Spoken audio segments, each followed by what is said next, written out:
16 जनवरी को मोदी ने फूका योगी के कान में मंत्र, फिर लखनऊ में बना मिशन सियासी तंत्र। 80-20 का खेल हुआ खत्म, 20 में हो गया बंटवारा। योगी के एक मंत्री ने बदली सियासत। हिंदू हुआ एकजुट, मुसलमानों में पड़ी फूट, ओवैसी को आया पसीना, अब कैसे ठोकेंगे सीना। 2024 चुनाव का एजेंडा इतने चुपके से सेट हुआ कि सियासी पार्टियों को भी भनक नहीं लगी। आप वोट देने जाएंगे तो किससे वोट करेंगे, ये आपका मसला है। लेकिन बीजेपी ने ये प्लान बना लिया है कि जो वोटर्स उनसे नाराज हैं, उनके नुकसान की भरपाई कैसे हो। ये प्लान तैयार 16 जनवरी को हुआ था, लेकिन पूरी कहानी अब सामने आई, जिसे समझना आपके लिए बेहद जरूरी है। 16 जनवरी को जब दिल्ली में बीजेपी राष्ट्रीय कार्यकारिणी की बैठक हुई, तब पीएम मोदी ने योगी को सीक्रेट मंत्र दिया, जिसका मतलब था 80 और 20 की कहानी छोड़नी होगी और 20 में बंटवारे का खेल शुरू करना होगा। यहाँ 20 का मतलब मुस्लिम आबादी से है, यानी ये हिंदुस्तान के इतिहास में पहली बार होगा जब हिंदू एकजुट होंगे और मुस्लिमों में बंटवारा होगा। और इसके सबसे बड़े सूत्रधार होंगे योगी के मंत्री दानिश अंसारी, जिन्हें मोहसिन रजा की जगह योगी ने इसलिए मंत्री बनाया ताकि 2024 में सिर्फ अपनी जीत का रास्ता तय न हो, बल्कि विपक्षी पार्टियों की कहानी कांग्रेस की तरह हो जाए।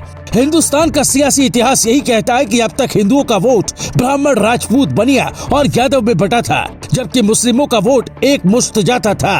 पर अब कहानी पलटने वाली है, जिससे बीजेपी को तगड़ा फायदा मिलने वाला है। कभी किसी ने सोचा नहीं था मुस्लिम और यादव बीजेपी को वोट करेंगे, पर ऐसा हुआ, जिससे रामपुर आजमगढ़ में सपा का किला ढह गया। मुरादाबाद समेत कई मुस्लिम बाहुल्य सीटों पर अंसारी और बरेलवी ने खुलकर योगी का समर्थन किया, यानी पसमानदा का दिल पसीजा। 2022 के चुनाव में बीजेपी को 8% मुस्लिम वोट मिला, जो कभी सपा, कांग्रेस और बसपा जैसी क्षेत्रीय पार्टियों का हुआ करता था। लेकिन अब साल 2024 में बीजेपी इससे कई कदम आगे की सोच रही है। काशी, मुरादाबाद, सहारनपुर, संभल और गोरखपुर समेत कई जिलों में पसमानदा सम्मेलन होने वाला है, जिससे ये संदेश जाएगा कि योगी ने बुलडोजर चलाए पर गरीब मुसलमानों को घर से लेकर शौचालय, रोजगार और शिक्षा तक में फायदा भी पहुंचाया। अब चूंकि इससे कोर वोटर्स नाराज न हो, इसलिए योगी ने सनातन राष्ट्र का मुद्दा भी उछाल दिया। इसीलिए अखिलेश से लेकर ओवैसी तक ये समझ नहीं पा रहे कि जवाब में करें तो क्या। तो रामचरितमानस का मुद्दा लेकर आए और शूद्र पॉलिटिक्स में उलझ गए। ओवैसी के दिल्ली वाले घर पर हमला हुआ तो कहने लगे कि हमारे खिलाफ साजिश हो रही है। लेकिन सच ये है कि बीजेपी ने जो प्लान बनाया, उसमें अब जाति और धर्म की सियासत का अंत होने वाला है। अब गरीबों की सिर्फ बात ही नहीं होगी, बल्कि उनका विकास भी होगा।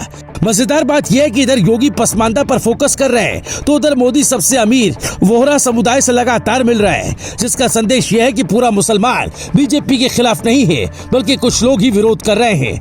एक सर्वे के मुताबिक सिर्फ 8% मुसलमान ही बीजेपी को पसंद करते हैं, जबकि सबसे ज्यादा पकड़ इनके बीच ओवैसी और सपा की है। ऐसा कहा जा रहा है बीजेपी इस बात को लेकर आश्वस्त है कि इन्हें साथ लिया तो इस बार 2019 चुनाव से भी ज्यादा सीटें मिलेंगी। आपका अनुमान क्या कहता है, बीजेपी को आखिर कितनी सीटें अगले चुनाव में मिलेंगी? आप हमें कमेंट कर बता सकते हैं। Bureau report, global Bharat TV.